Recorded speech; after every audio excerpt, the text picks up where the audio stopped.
का जो हमारा टॉपिक है वो है पेरिस शांति सम्मेलन, जो कि 1919 में हुआ और ये बीए थर्ड ईयर के थर्ड पेपर का जो है ये पार्ट है।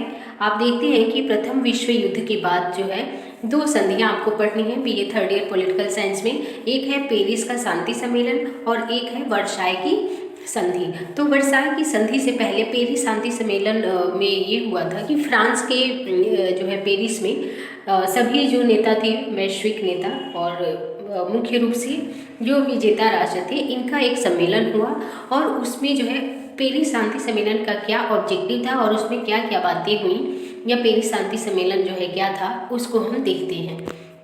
तो जो पेरिस में शांति सम्मेलन बुलाया गया था उसके क्या ऑब्जेक्टिव थे, उसका पर्पज क्या था, उद्देश्य क्या था।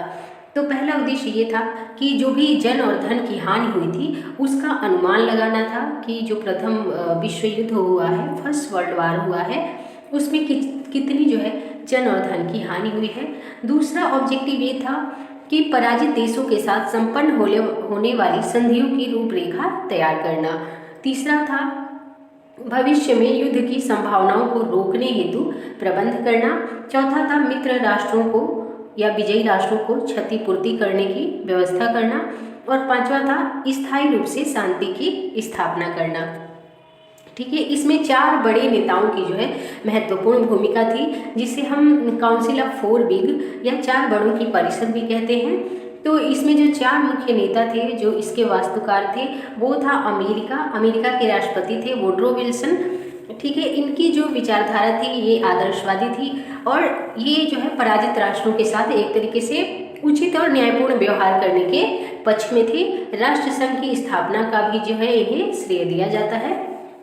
बात करें ब्रिटेन की तो यहाँ के प्रधानमंत्री थे लॉर्ड जॉर्ज, जो इस सम्मेलन में आए थे।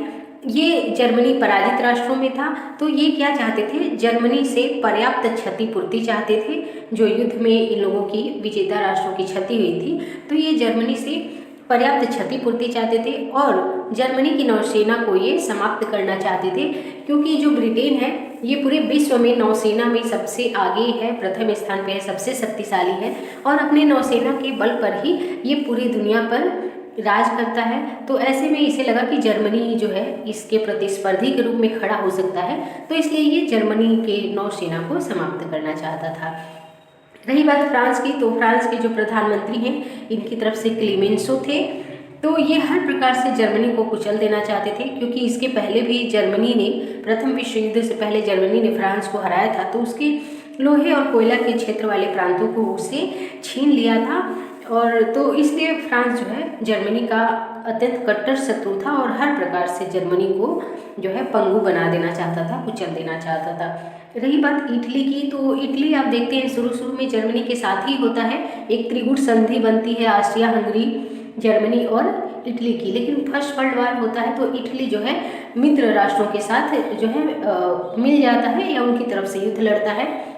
यहाँ से जो प्रधानमंत्री आए थे वो थे आर्लैंडो जो है ये बहुत ज़्यादा पेरिस शांति सम्मेलन में अपना प्रभाव नहीं छोड़ पाए और इनकी बातों को नहीं महत्व दिया गया, नहीं माना गया, तो ये असंतुष्ट हो गए और संधि को बीच में ही छोड़कर चले भी गए। फिर भी पेरिस का जो शांति सम्मेलन था वो संपन्न हुआ, जिसमें टोटल 5 संधियां हुई, जिसमें से डिटेल में आपको वर्साय की संधि पढ़नी है जो कि जर्मनी के साथ हुई थी।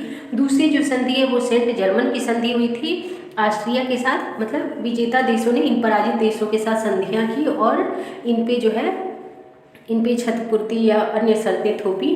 तीसरी जो संधि है वो है नियोली संधि, जो कि बल्गारिया के साथ की गई।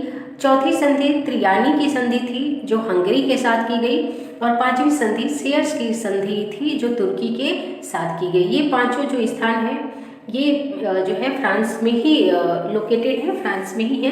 तो इस प्रकार से हम देखते हैं कि पेरिस की जो शांति सम्मेलन है इसमें आपको 3 बातें लिखनी है कि इनके क्या क्या ऑब्जेक्टिव थे। इनके टोटल 5 ऑब्जेक्टिव हैं और इसमें 4 बड़ों की परिषद या 4 बड़े नेताओं का महत्वपूर्ण योगदान था और इसमें 5 जो है संधियां करने की बात कही गई।